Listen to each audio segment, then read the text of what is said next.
14. novembra se je na 100 000 ljudi iz cele Evrope povezalo v vseevropskih protestnih shodih. Medtem ko so bili protesti v Španiji, na Portugalskem in v Italiji zaznamovani z nasiljem, so na severu Evrope protestirali mirneje. Medgeneracijski protest pa je med drugim pokazal, da je vse več Evropejcev nezadovoljnih s trenutnim stanjem.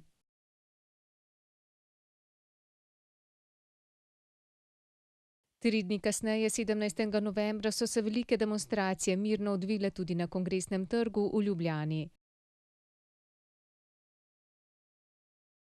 Na ulici niso bili samo sindikati, temveč tudi številna samoorganizirana gibanja, ki so izražala solidarnost z delavci in z njihovim bojem.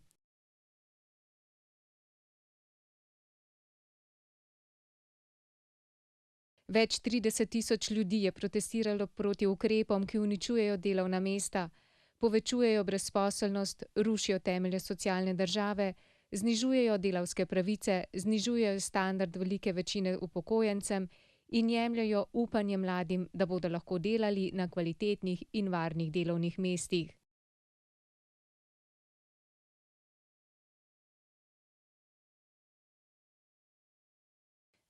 Ob 11. uri so protestnike nagovorili številni govorci, ki so si bili edini v tem, da je potrebno poiskati izhod iz situacije, ki poglablja gospodarsko in socialno krizo.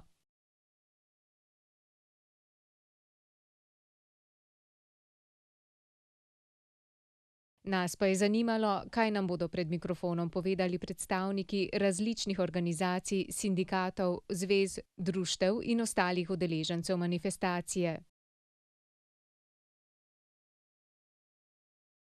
Zakaj ste vi osebno danes tukaj in zakaj ste kot sindikat tukaj? Poglejte, vlada pripravlja ukrepe zamrznitve pokojnin, zmanjšanje pokojnin in teh socialnih dajatev nekaterih. Tako da je nujno, da je treba povedati, da pač upokojenci smo že zelo veliko prispevali, zdaj nam pa še kaj tu uničujejo, tako da se bojimo za svojo prihodnost. Se počutite kot upokojenec varno v Sloveniji danes? Ja, čedalje manj, no, drugače zaenkrat bi rekel, da še nekoliko, ne, se pa to slabša, ne. Zdaj se že zaklepamo, ker se prej nismo, na izlete, ker jih je čedalje manj ljudi, ker nimajo, da bi šli in potem kaj, problem je seveda oskrba starejših in bolnih in tu so težave.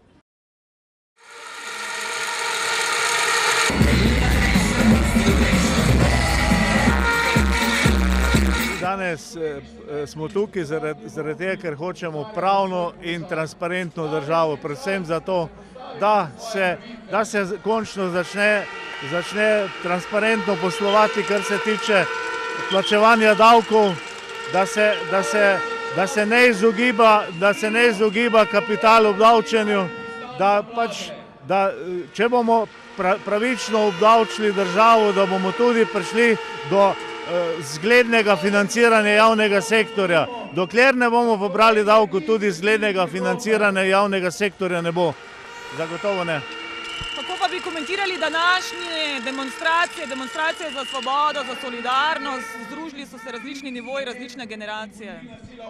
Ja, najverjetneje so ljudje prišli do nekega rezultata, da če se ne bo vlagalo v družbo, če se bo samo rezalo stroške, da ne bomo kam daleč prišli. Ljudje so pač videli, da jih je strah, da nas je strah za budućnost. Jaz vidim budućnost Slovenije v tem, da se končno vzpostavi pravna država, od katere smo še zelo daleč.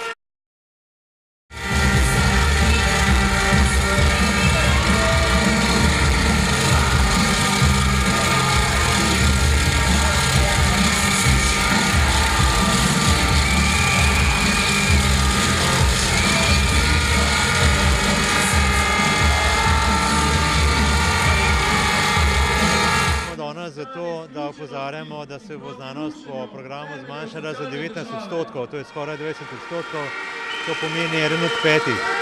In ni nobenih razlogov za to, niti ni tako v Evropi, da znanost najbolj priškrtnejo in zoper to je treba protestirati. Meni se zdi, da je ta politika izgubila kompas in da je treba to nekako na demokratičen način zastaviti. Kaj bi bil pa vaš komentar oseben današnjih demonstracij in tega medgeneracijskega povezovanja različnih akterjev? Ja, mislim, da je v družbi velika stopnja strahu, apatičnosti. Mladi, posebej mladi, so izgubili vizijo. Včasih so bili študenti najbolj aktivni, najbolj prodorni, vedno so imeli neke nove ideje. Pa poglejte, kam gre zdaj naša družba. A je to neka svetla budućnost, a je to kar nekaj, jaz ne vem, kaj je to, kar se dogaja. Ampak definitivno je to neka slaba usmeritev.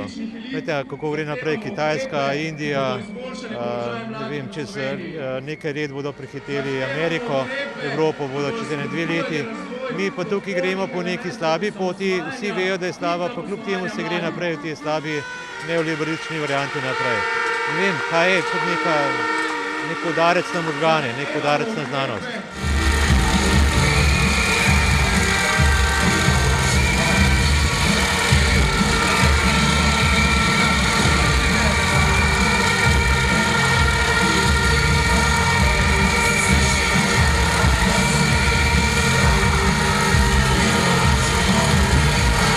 Mi smo predvsem tukaj zato, ker se nam zdi, da ni vseeno, kaj se dogaja v Slovenijo. Se pravi, to, kar se dogaja z raziskovanjem, z izobraževanjem, to mislim, da je nezaslišano. In mislim, da je nujno, da pač stopimo skupaj in to pokažemo, da tako ne moramo več naprej v prihodnje. Pričakujemo od tistih, ki nam vladajo, je to, da zagotovijo pogoje za raziskovanje, za izobraževanje, ki bo pač peljalo na svoj način iz krize. Zaupati moramo mladim in jim dati priložnost.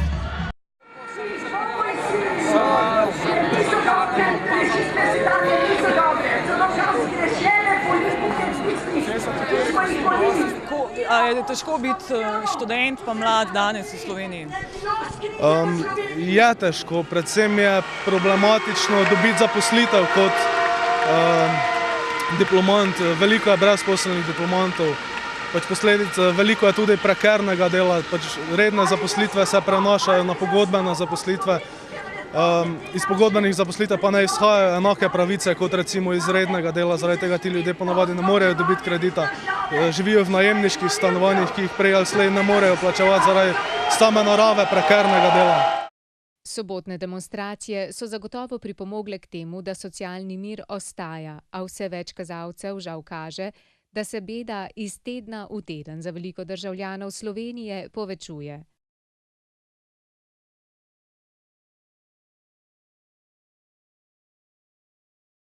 Na drugi strani pa je bilo videti, da je sobotna manifestacija uspešno povezala vsaj za nekaj ur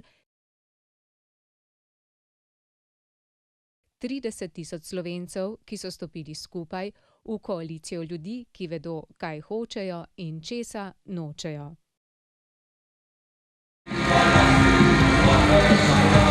Moji čutki so krasni, ampak še bolj bojo krasni, če to ne bo enodnevni shod, kjer bojo ljudje povedali, da smo proti, ampak da bojo vsak dan posebej, vsak na svojem področju delal v skladu s temi idejami, ki jih danes tukaj propagiramo. Ker eno zborovanje je super, tako kot en praznik, recimo dan žena, ampak to ni nič, če ni tisti praznik ves čas, da se temu delu posvetimo. Čim manj delati, čim bolj potrpeti, delati čim dlje, zavedati.